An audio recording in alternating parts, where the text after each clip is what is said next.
El monitoreo de los efectos del cambio climático sobre duna costera, manglar y selvas estacionalmente secas, utilizando a las bromeliáceas epifáceas como indicadores. Esto a cargo de la doctora Cassandra Reyes García, del Centro de Investigación Científica de Yucatán, con la conducción del biólogo José Luis Ornelas, de INEGI. Gracias. Bien, muchas gracias, buenos días. Bueno, antes de empezar, un solo comentario para la ponencia anterior. El INEGI también genera información geográfica y de medio ambiente, y también hay publicaciones científicas que hacen referencia a la información geográfica y de medio ambiente del INEGI, que ojalá ya las hayan incluido, y si no, pues también las incluyan. Muy bien, tenemos la presentación de la doctora Cassandra Reyes García.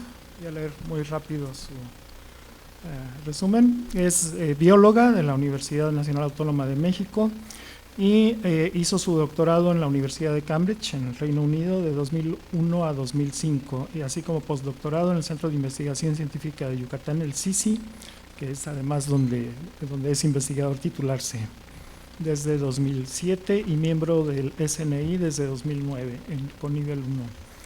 Ha sido responsable de 6 proyectos de investigación financiados, tiene 27 artículos científicos publicados en revistas indizadas, algunas de alto impacto como New Phytologist y Plant Cell and Environment.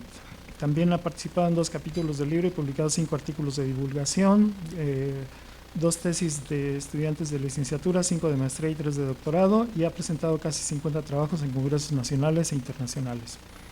Su investigación se centra en las estrategias ecofisiológicas que las especies vegetales pueden presentar en sitios tropicales estacionalmente secos para lidiar con el ambiente.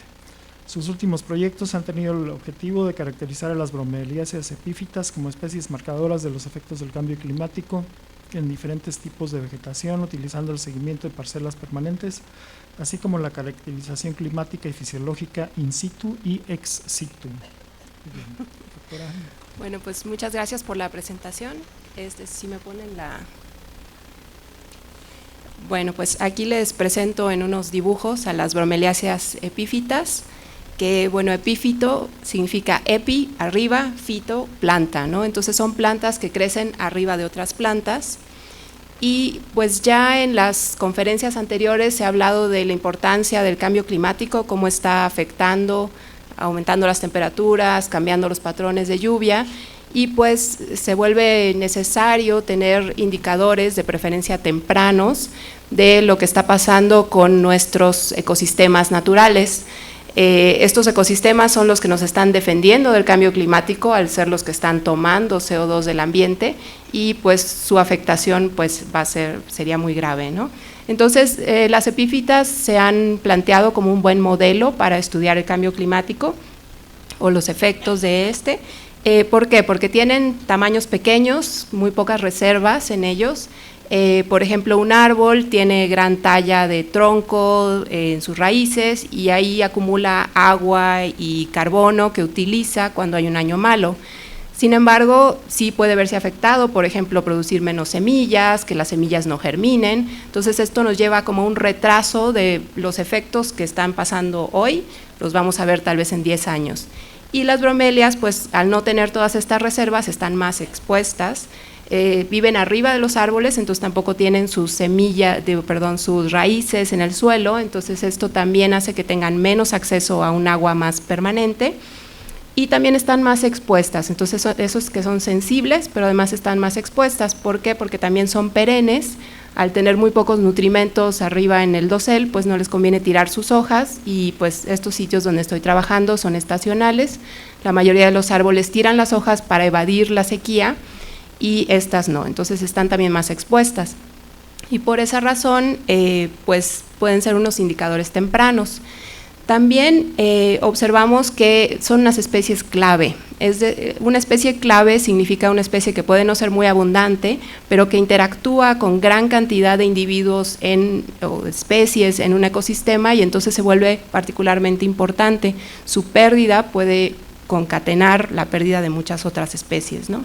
Entonces hay trabajos que han visto que simplemente insertar bromelias en plantíos monoespecíficos incrementa las aves y los insectos del lugar, y estas son fotografías que nosotros hemos tomado a lo largo de estos años, donde podemos ver una ardilla o un mono que se están alimentando de ellas, un ratón de campo que se está llevando sus semillas, y bueno, por esta razón también es relevante tener muestreos de sus comunidades, pues en sí por su valor.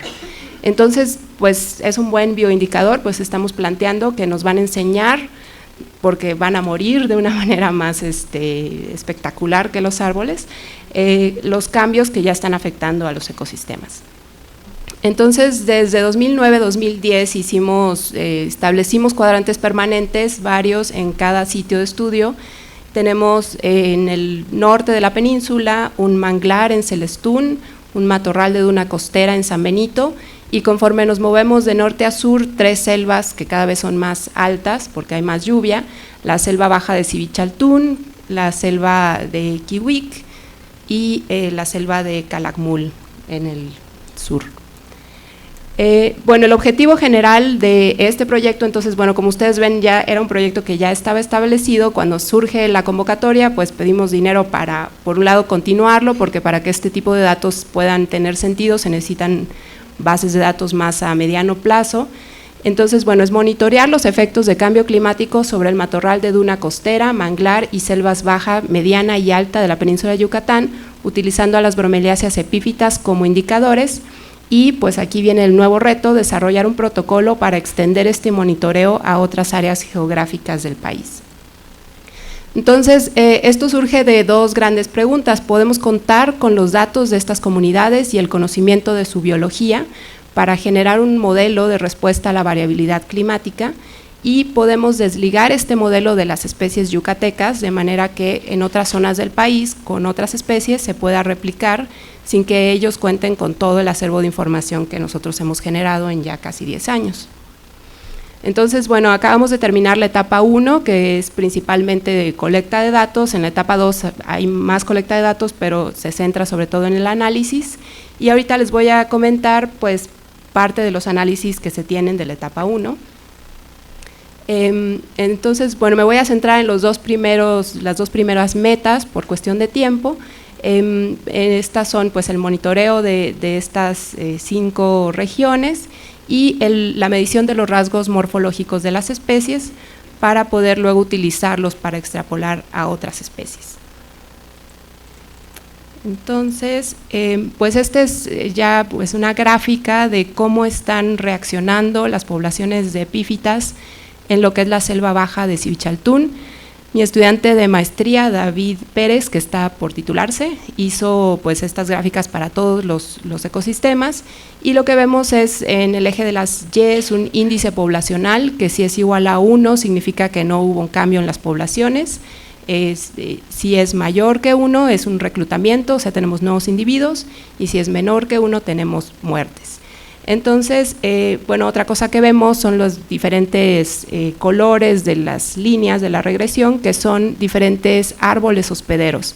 Una de sus hipótesis era que el árbol hospedero, al ser algunos muy frondosos y otros muy flaquitos, donde está la epífita, puede influenciar porque ahí se forma un microclima, ¿no? Entonces ese microclima puede tener una influencia sobre la supervivencia en los años buenos o malos, ¿no? Entonces, pues él tiene esta regresión dividida así, y lo que vemos es que la temperatura máxima en efecto tiene un efecto sobre las poblaciones. Los años más calientes tenemos más muertes, los años más secos también, y durante los años más frescos y húmedos tenemos reclutamientos. Y algo interesante fue que no encontró que la especie de árbol tuviera un efecto, lo cual nos libera poder utilizar otros árboles más raros y no perder esos datos, ¿no? Este modelo, bueno, ahí vemos la foto de David, este modelo tuvo una P significativa, lo cual pues nos dice que es algo confiable, pero sin embargo tiene las R's cuadradas muy bajas. Entonces el reto ahora es pues nutrir más este modelo con cosas que seguimos aprendiendo y con análisis más extensivos de la base de datos para poder tener un mejor modelo. Entonces, bueno, ¿qué encontró en los diferentes ambientes? Aquí me voy a centrar en las selvas. Por un lado tenemos otra vez en el eje de las Y el índice poblacional y la lluvia anual en el de las X, y pues lo que ya les describí, ¿no? En la selva baja, menor lluvia, baja la población. La selva mediana tuvo un comportamiento muy similar. Sin embargo, en la selva alta, que es más húmeda, tiene un comportamiento opuesto, ¿no? Entonces, bueno, eso también pues, nos llama la atención de que tenemos que pues, calibrar nuestro modelo. Las muertes no necesariamente van a estar indicando lo mismo en los diferentes ambientes, pero bueno, en realidad tiene sentido porque esto se parece a lo que es la curva de Campana, que es de las que hablan los óptimos fisiológicos de los seres vivos, o la teoría de nicho, donde tenemos pues un rango que es pues el óptimo para la especie, y si te mueves hacia abajo o hacia arriba, pues vamos a tener la muerte de los individuos. Entonces, bueno, pues simplemente es algo a tomar en cuenta. Y bueno, también nos formamos algunas hipótesis. Pensamos que de repente en la selva alta, que es la más sombreada, al conservar más tiempo los árboles, las hojas, es mucha sombra para estas plantas que les gusta también el sol para realizar fotosíntesis. Entonces, pues ahora el reto es meterle más datos a este modelo para poder tener un mejor ajuste.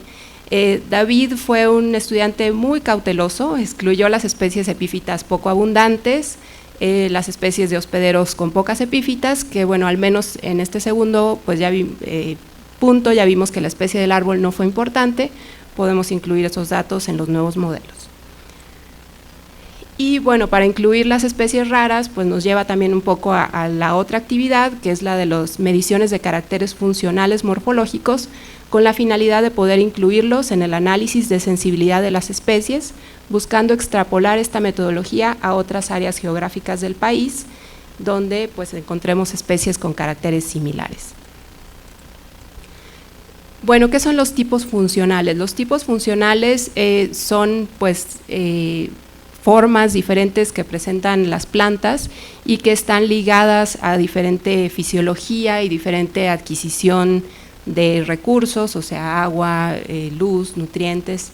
Y bueno, lo que está descrito, parte de la razón por la que se ha estudiado desde hace muchísimos años, desde los 50, las bromelias, es que tienen una gran diversidad de formas, y entonces esto siempre nos ha parecido fascinante.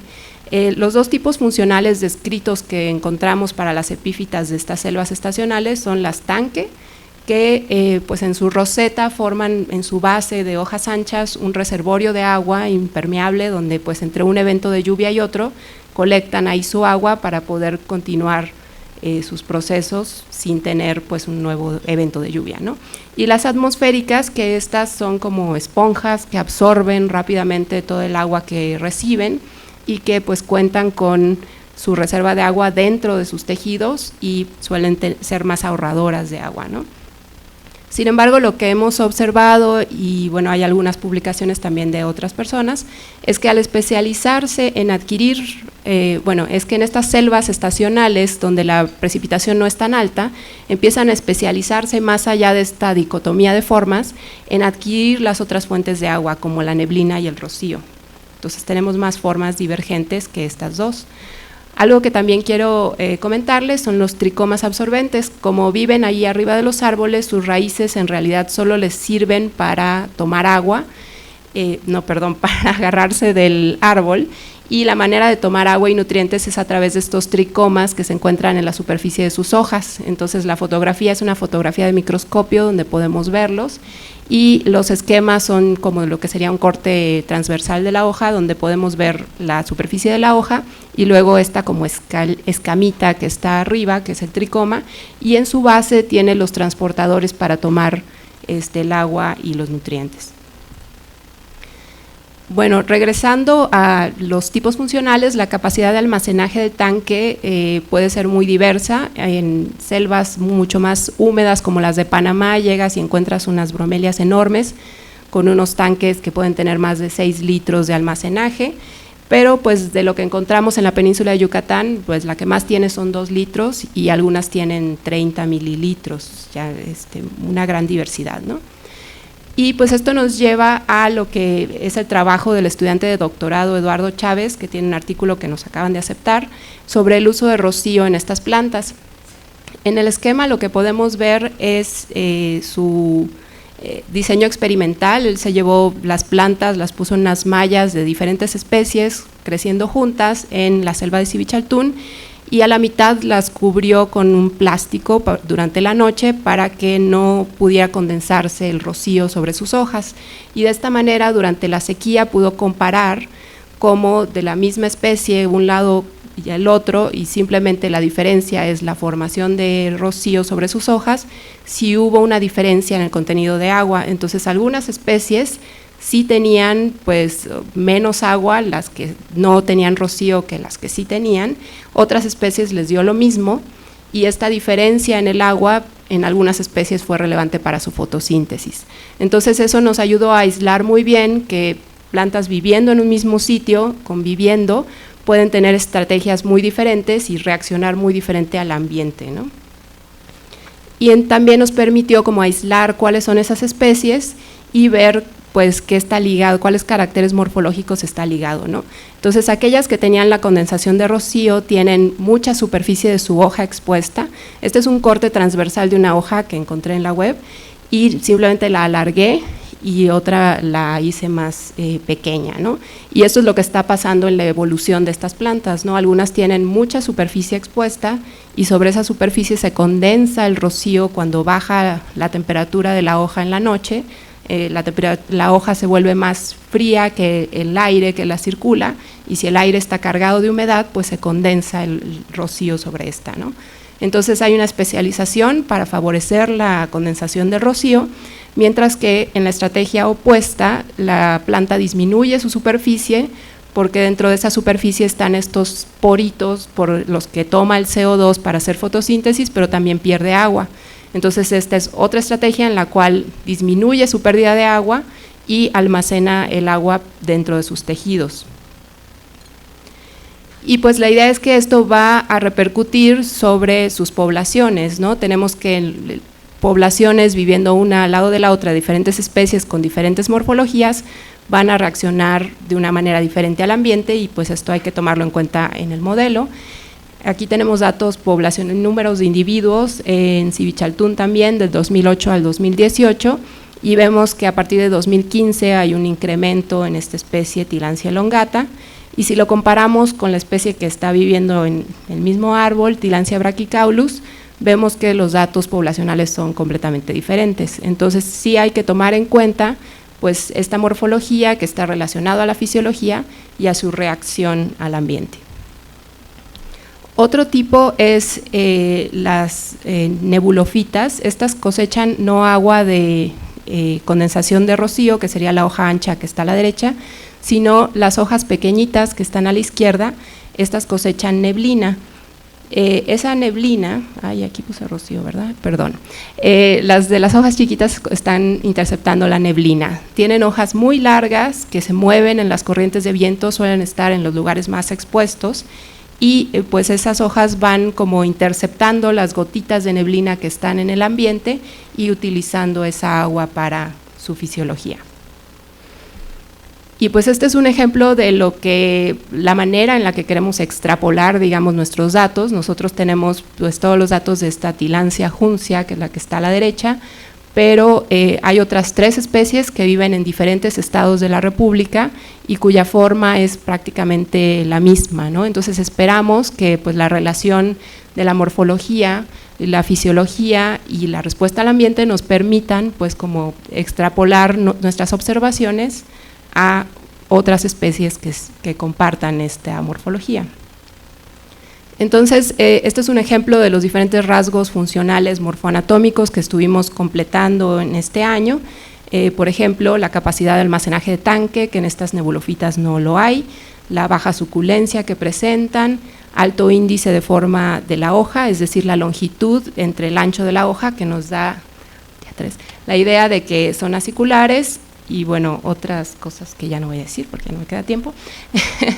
Luego eso lo juntamos con los datos de fisiología que tenemos, que hemos colectado en laboratorio, en campo, y que ha sido pues resultado de varios proyectos, algunos los seguimos colectando, y su distribución, por ejemplo, se limitan a zonas donde hay neblina, ¿no?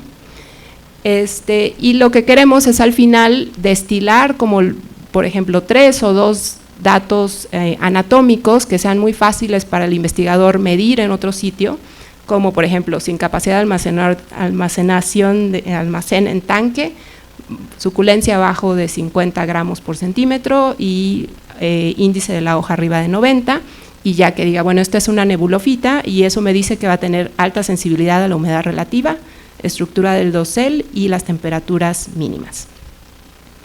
Entonces, bueno, tenemos 20 especies, pusimos ahí también en esa lista las especies que yo trabajé en la licenciatura y el doctorado en Chamela, que está en la costa de Jalisco, y entonces tenemos 18 caracteres morfológicos y fisiológicos, corrimos un PCA y en efecto nos está como juntando 4 tipos de estrategias. Arriba tenemos a las nebulofitas, abajo tenemos un gradiente de la izquierda, las que tienen en los tanques más grandes y dependen del agua de lluvia que se almacena en esos tanques. A la derecha los tanques someros, que tienen pues muy poca capacidad de tanque, pero en realidad es que están colectando el rocío de una manera más, pues eso es más seguido, el rocío se forma prácticamente todas las noches. Y las atmosféricas suculentas, que son las que dependen de sus reservas internas de agua. Y unas 2 que dejé ahí medio afuera porque tenemos muy pocos datos y creo que se deben de juntar a otros grupos, pero hay que completar esas bases. Y pues en otro estudio, no les voy a mencionar aquí, pero esto es como podemos relacionar cuáles son los caracteres más importantes para cada tipo funcional que estamos proponiendo. Y pues eso nos va a ayudar a validar con números pues esta selección de los caracteres que hay que tomar en cuenta. Y bueno, solo voy a pasar rápido por otros avances, que la idea no era detenerme, pero pues estamos haciendo ya el protocolo de muestreo que pues permitiría a otros investigadores repetir pues cómo es el tipo de bromelias, cómo se miden, qué se mide, y pues estamos todavía peleándonos si vamos a sugerir mínimo número de cuadrantes, cualidades de las especies que debe haber en el lugar, y pues esto sería lo que mandaríamos a publicar en Realidad, Datos y Espacio para poder pues difundir este protocolo a quien lo quiera implementar. Estamos avanzando en el monitoreo de microclima del dosel, donde nos atrasamos un poco hasta que llegó el estudiante de maestría José Francisco Paz Guerra, que sabe subirse a los árboles, porque subirse ahí al árbol de 20 metros no fue fácil, y pues instala ahí sus estaciones microclimáticas para ver pues la influencia de este clima, y pues también las diferentes caracterizaciones de la fenología, donde estamos pues teniendo datos que son muy escasos de cuánto tardan en sacar las flores, los frutos, liberar, y pues apuntando diversas cosas de ahí, y pues la idea es como también tener una mejor aproximación en el modelo de cuánto tiempo le lleva reclutar. Y pues ya lo dejo ahí con el grupo de trabajo, que pues dejé en amarillo los investigadores técnicos y estudiantes que están actualmente con nosotros, y los demás serían pues gente que ha participado a lo largo de estos años. Gracias.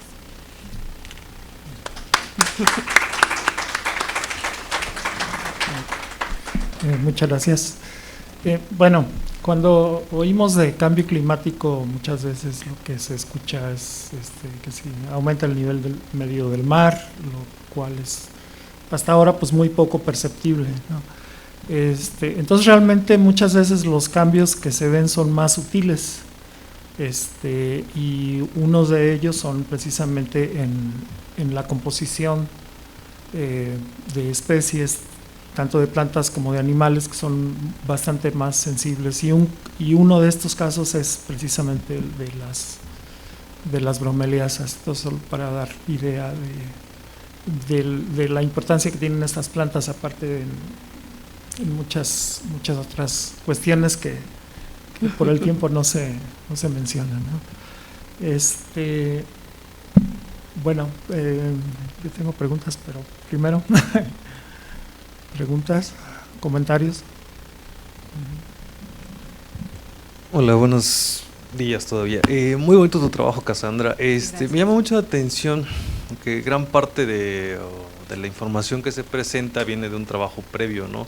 Y está muy enfocado como generar un indicador de cambio climático temprano a partir de las bromelias, ¿no? Pero por lo expuesto ahorita en tu presentación, hay 3 tipos principales de cómo toman agua, ¿no? Entonces definitivamente el cambio climático, que puede expresarse en lugares de sequía o de mucha precipitación, va a cambiar mucho el contexto. ¿Cuál sería una forma fácil como de reducir ese sesgo de que si es bueno o es malo este cambio climático en función de esto, ¿no? Bueno, lo que estamos viendo, creo que de hecho es un ejemplo más claro en los árboles. Los árboles también se están muriendo algunos, pero su tasa de reclutamiento es igual a la tasa de muerte. Sin embargo, algunos árboles, que son los más sensibles, son los que se están muriendo más que los otros y su reclutamiento no es tan alto, ¿no? Entonces, o sea, la moraleja de mis observaciones es que, o sea, la selva seca por sí sola no va a desaparecer, pero sí van a desaparecer aquellas especies sensibles y, bueno, de lo que se habla es que van a aparecer nuevas asociaciones que antes no conocíamos o sea, una selva, pero con otras características de las que había antes, ¿no? Y algo importante, por ejemplo, el árbol que se está muriendo en Sivichaltún, sobre todo, es aquel asociado al cenote, que al parecer depende del agua subterránea, y es el que tiene muchísimas epífitas. Entonces, se mueren especies que podrían ser clave para biodiversidad, pero que si no tenemos los estudios para identificarlas, pues nunca lo vamos a saber, ¿no? Entonces, sí puede cambiar como pues lo que estamos observando y pues ojalá que lo que suceda es que se puedan migrar estas especies a otros sitios y no las perdamos en general, pero pues no tenemos todavía la idea de qué es lo cómo se va a repercutir estos cambios que va a haber en los ecosistemas. Gracias. Pero sí, no sabemos si es para bien o para mal.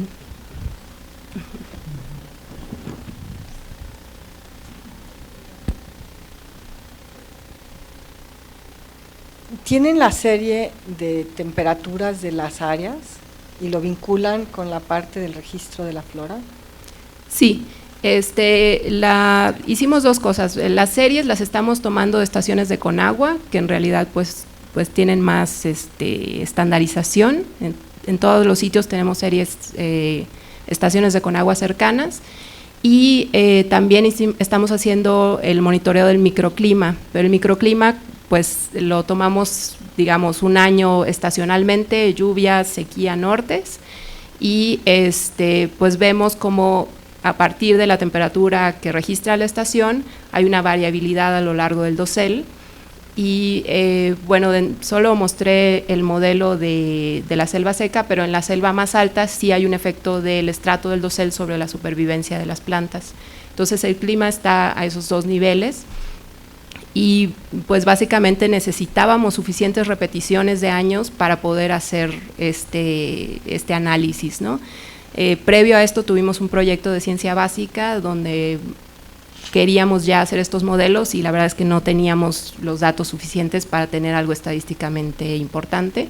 Pues ahora ya nos da significativo, pero como digo, aún hay un montón de variabilidad que pues espero que ya podamos tener suficientes datos de fisiología, de anatomía y de todo lo demás para tratar de meterle un poco más de descripción que nos lleve a más predicción, digamos. ¿Qué tal? Muchas gracias. Doctora, se me hace muy interesante su investigación. Gracias. Vengo del área de calidad del agua de Conagua y nosotros llevamos el monitoreo de los humedales. Entonces, se me ocurre que pudiera ser interesante, sobre todo tomando como base estos trabajos, para ver qué está pasando sobre todo en el área de Yucatán.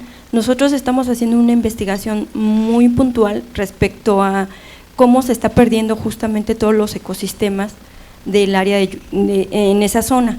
Entonces nos están, digamos, de alguna manera, estamos siendo como presionados, digamos, en el sentido de poder generar a través del área de calidad del agua, ¿no?, sus elementos para dar facilidades para áreas productivas, entre comillas, ¿no?, porque quieren enfocar en toda esa zona que es de pobreza, ¿no?, áreas de actividad agrícola.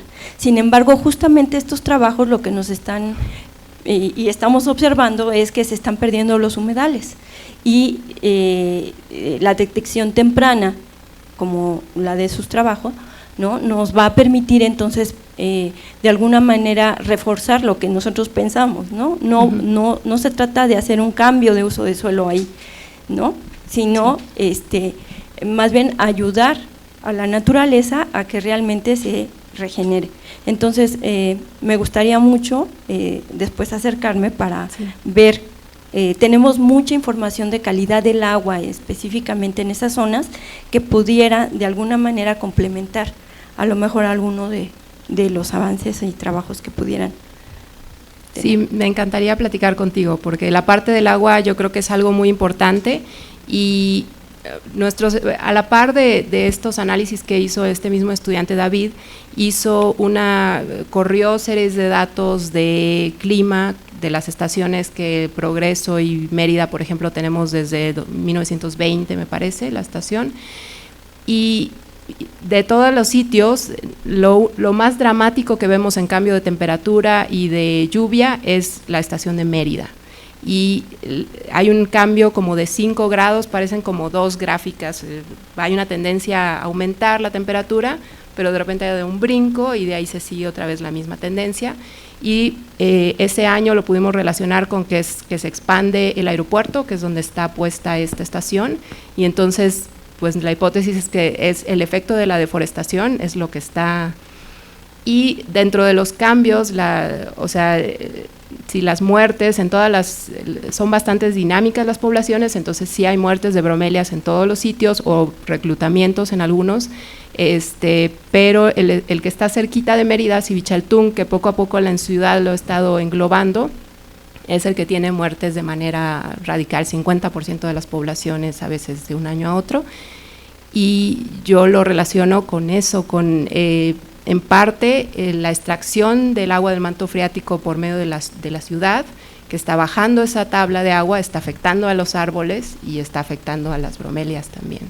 Entonces yo creo que el agua ahí está muy, muy entrelazada y bueno, la semana pasada estuve en una reunión de Semarnat con representantes indígenas que decían, nosotros vivimos del turismo, tenemos la milpa, tenemos nuestros apiarios, no somos pobres, no somos desempleados, no necesitamos las granjas de Quequén y todo eso que está tomando mucha agua del manto freático y contaminándola también.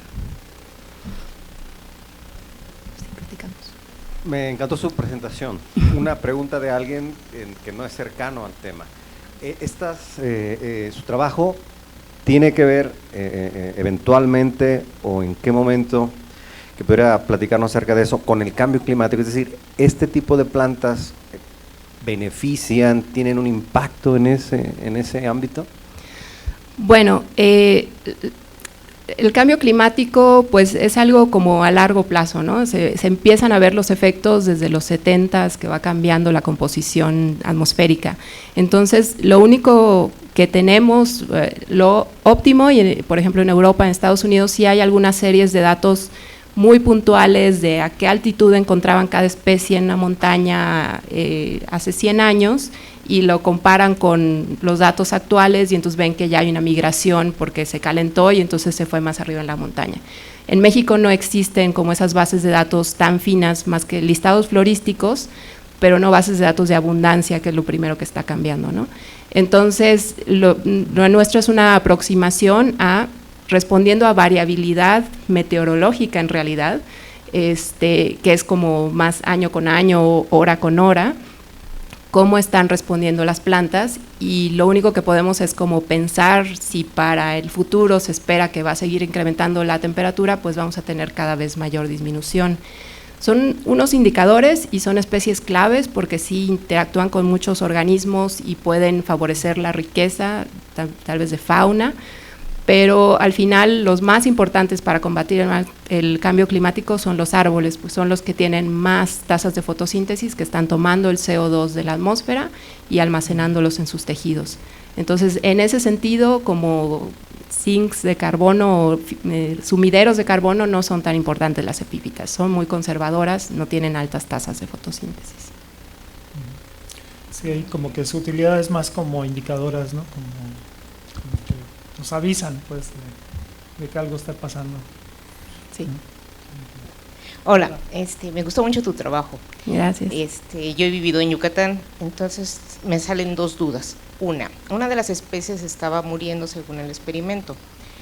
Yo sé que los cenotes almacenan el agua, pero aparte su composición química es muy peculiar porque está enriquecida con calcio. Eso no afecta el hecho de que tomen el agua de la atmósfera, que es un agua sin calcio, porque ahí está el factor suelo, ¿no? Esa es una de las preguntas. Y la segunda es, yo he estado haciendo trabajos sobre cambio climático y más que la temperatura promedio del día, porque vi que en los 37 grados ya es cuando empieza, de 37 para arriba se empiezan a morir las especies, ¿no? De hecho, el cambio climático cuando yo vivía allá era máximo 40 grados, ahorita ya llegan a 45, algo así, ¿no?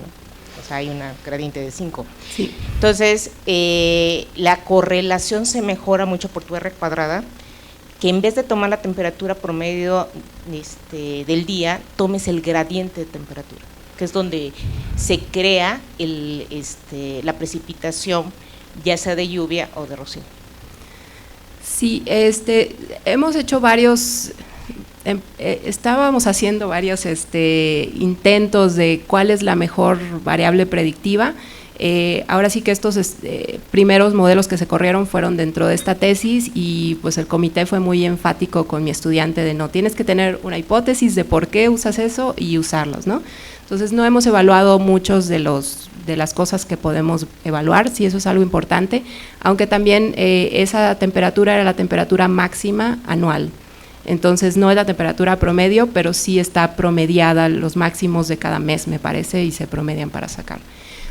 Otra cosa que es muy importante y que no hemos tenido el chance de meternos en eso, es complejo, es la estacionalidad, ¿no? A veces el número de la lluvia anual puede ser el mismo, pero cayó toda en 3 meses en lugar de 5 como debía, y también pues el calor, ¿no? No es lo mismo aguantar un día de calor que aguantar 5 días sostenidos a 45 grados.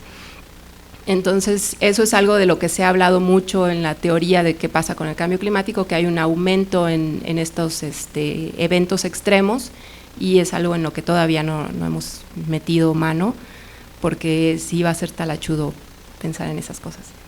Y la parte del agua, bueno, lo que menciono del agua, las bromelias lo están tomando del ambiente, y lo que dije que se estaba muriendo ahorita era un árbol. El árbol sí, pues lo está tomando del subsuelo, lo ha tomado siempre de ese cenote, aunque, o sea, yo lanzo mi hipótesis de que es que está bajando el nivel del manto freático, entonces ya no llegan sus raíces, pero también puede ser la contaminación del manto freático o también puede ser otra cosa, ¿no? Es solo una hipótesis.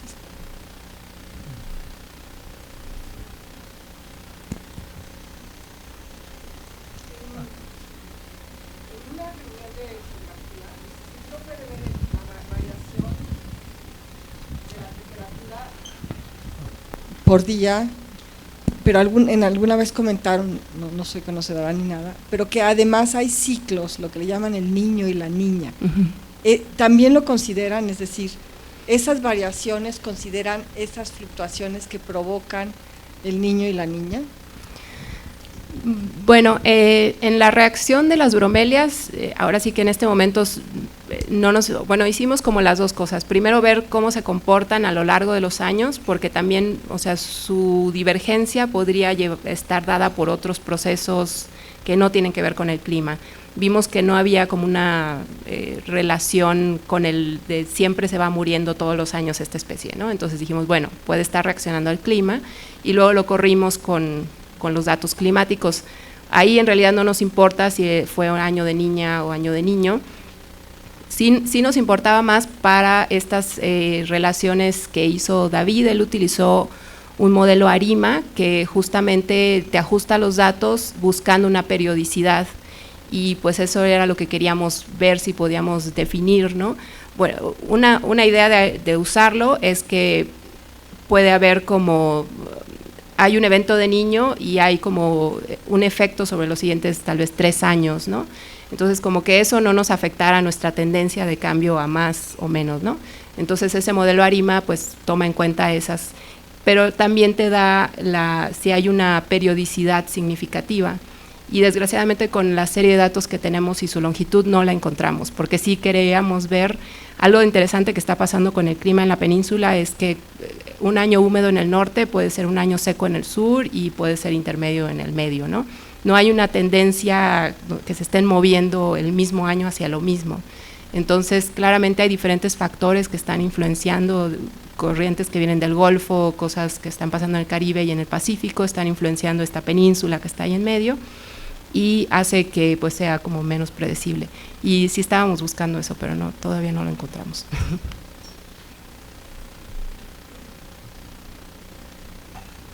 El comentario de eventos de gran escala como el del niño o la niña, definitivamente ustedes están más del lado del Atlántico, ¿no? Quizás buscar índices que resumen toda esta variabilidad básicamente térmica del océano, pero en el Atlántico pudieras funcionarles más. Pero quizás hacer hincapié al número de ciclones tropicales que han pasado por la zona año con año, porque normalmente hay una relación directa, un año niño hay más ciclones tropicales, un año niña lo contrario, pero quizás hay un efecto directo en el reclutamiento o mortalidad de las bromelias en función, más que del agua en sí, del viento causado por estos ciclones, ¿no? Sí, afortunadamente o desafortunadamente, no sé, no hemos tenido ningún evento de estos. O sea, sí puede haber variabilidad del viento, pero un huracán como tal que llegara a nuestros sitios no lo hemos tenido. Sí notamos, sobre todo en la selva alta de Calakmul, muchas especies mueren porque caen ramas, y eso es algo que no hemos metido en nuestros modelos. Me parece que las estaciones tienen velocidad de viento, así que podría ser algo que analicemos en algún momento, pero no lo hemos hecho todavía, sí. Muchas gracias, muchas felicidades, doctora. Gracias. Me parece que es muy importante empezar con este tipo de trabajos que den indicadores sobre el cambio climático. Creo que hay mucho camino que recorrer. Sí. ¿Qué sugeriría usted?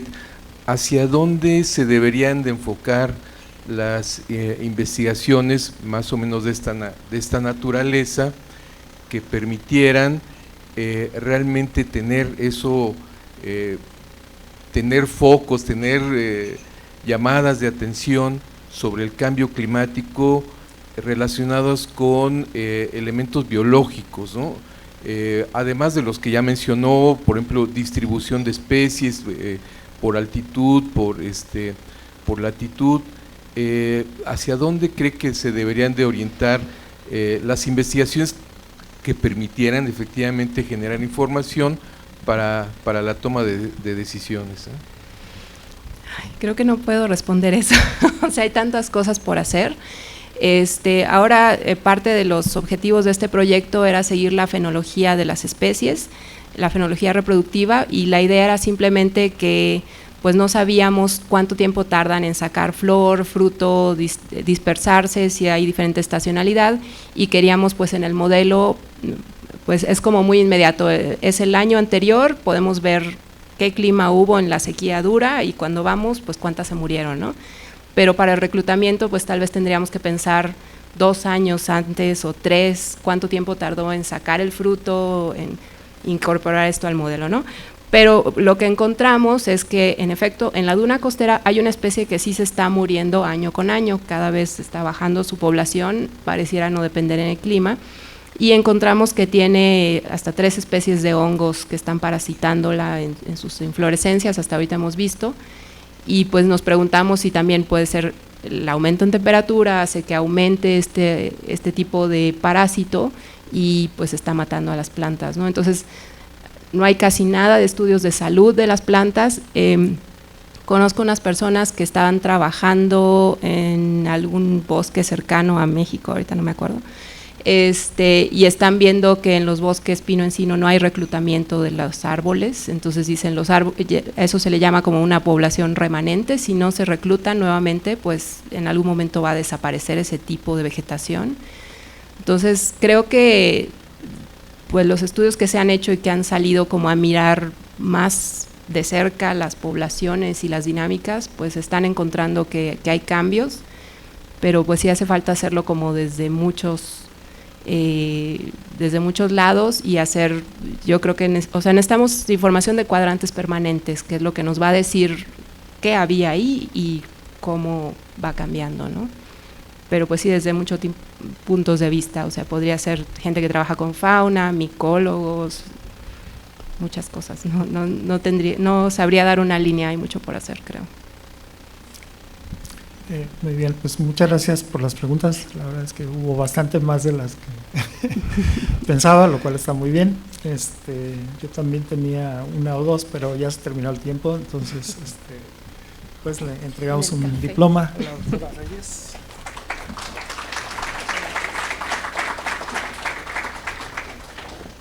Y me parece que hay receso.